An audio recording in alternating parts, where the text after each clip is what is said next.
Today we're exploring the question, how do we know that the Bible is divinely inspired? Or to put it in different terms, is there any evidence that the Bible is more than just ancient writings written by ordinary people like you or me? So my goal today is to do two things. It is to clarify what Christians mean when they say divine inspiration, and then explain why Christians think that this is a reasonable claim in the first place. So first, when Christians say that the Bible is inspired by God, they do not mean that the Bible, floated down from heaven, or that God dictated the Bible word for word with humans, just acting as scribes. The Bible clearly reflects the personalities, emotions, languages, literary styles, and vocabularies of all of his human authors. David, for example, he was a poet and a songwriter, and so it's not surprising that many of the passages that he wrote are poetic. Luke, meanwhile, he was a physician, and he wrote like a careful historian. He, emphasized investigation and eyewitness testimony and kept very orderly accounts. So, in the Christian view, divine inspirations that God worked through human authors to communicate his message to us.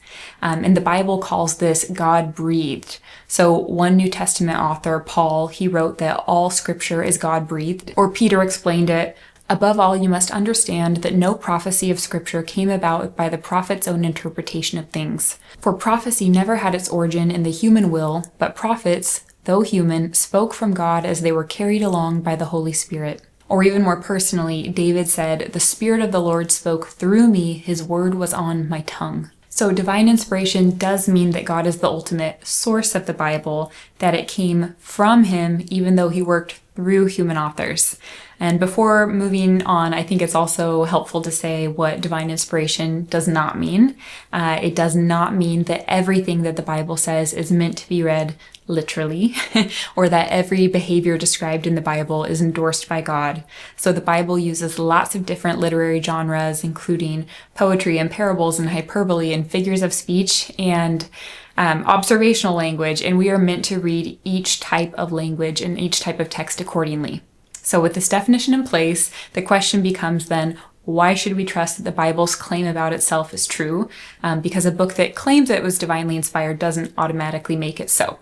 So let's now get into the evidence. Okay, first I think it's good to start with a baseline. So the Bible consistently proves itself to be historically grounded. It names real kings, real cities, real empires, real political events, and many of these details are confirmed by multiple sources outside of the Bible.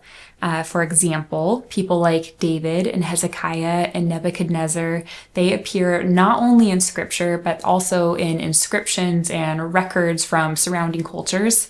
There are also places like Jerusalem and Samaria and Nineveh and Babylon that are well established archaeologically. And then the major empires that the Bible describes, like Egypt and Assyria and Babylon and Persia, these are some of the best documented civilizations in the ancient world.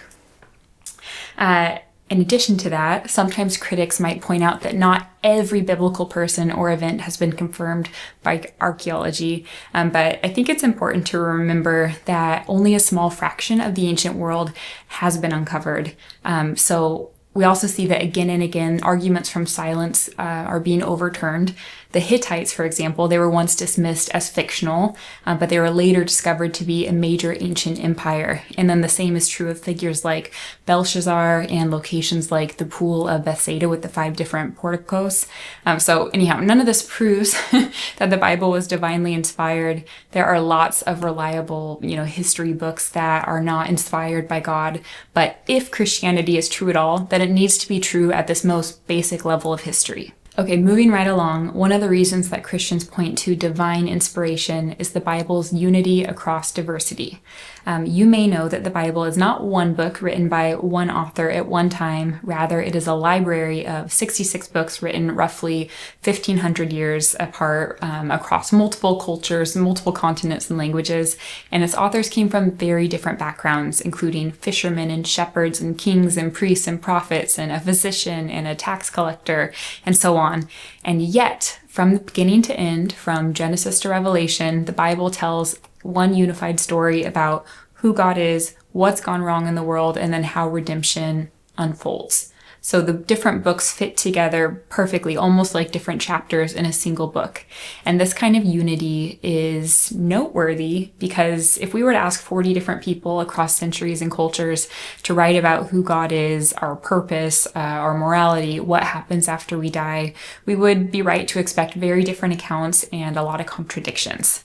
So Christians do not treat the Bible's unity as a standalone proof of divine inspiration, but just that it is one sign that more than human authorship was at work. Another reason Christians believe that the Bible is divinely inspired is because of its record of fulfilled prophecy. So, throughout the Bible, there are dozens of specific predictions that the Bible makes about future events. And these were written centuries in advance, and history shows that they unfolded as they described. So in particular, the Old Testament includes a lot of prophecies, a lot of predictions about the Messiah's life. And these were written between 400 and even over 1,000 years before Jesus lived. These included details that Jesus would not be able to control on his own reasonably, like the place and timing of his birth, the way he died, how others would respond to him. If you want to learn more about this, we just did a whole video on some of those specifics, so you're welcome to check that out. But Christians think that these fulfilled prophecies suggest that there's more than ordinary human prediction going on here.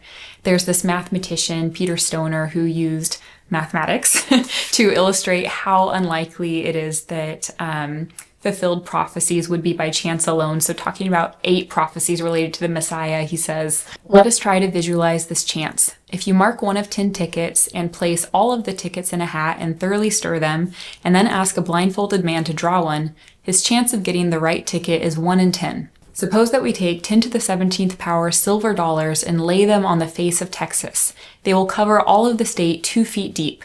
Now mark one of these silver dollars and stir the whole mass thoroughly all over the state.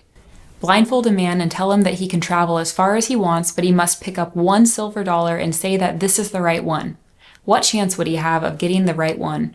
Just the same chance that the prophets would have had of writing these 8 prophecies and having them all come true in any one man from their day to the present time, providing they wrote using their own wisdom.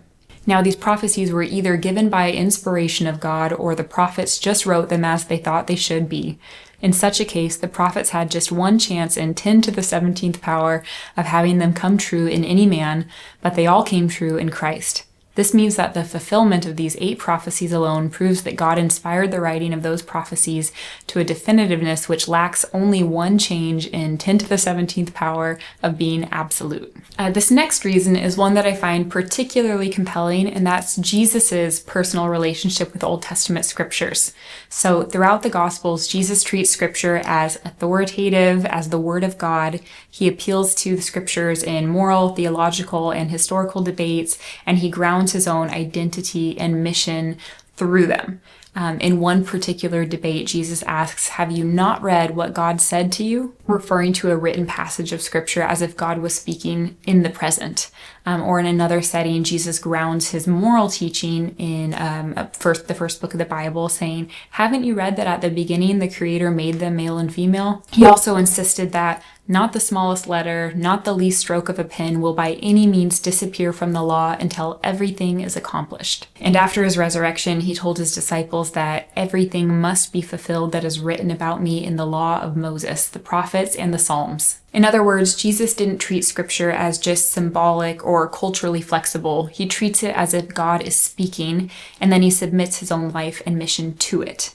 And so here's the argument. If Jesus is trustworthy, if Jesus really did rise from the dead, then we should take his view of scripture seriously. And again, this is another topic we have covered, the evidence for the resurrection in other videos, so you can feel free to check those out if you'd like. The last reason I want to explore is more existential, and that's Christians point out that the Bible gives a consistent and realistic account of the human experience across different cultures and times, and they argue that its ability to make sense of our human experience is hard to account for on purely human terms. And by the same token, it's exactly what we would expect if scripture were divinely inspired. So here's what I mean. The Bible, unlike any other worldview, is able to explain and answer humanity's core questions about where we come from, our purpose, our sense of morality, and what happens after we die in a way that is logically consistent, and as I mentioned, corresponds with the reality we all experience. For example, it accounts for our shared belief that all humans have real inherent value and dignity. It explains why the world is broken, why we are each capable of both good and evil, and why we long for things, why we all long for things like justice and meaning and love and beauty and life after death.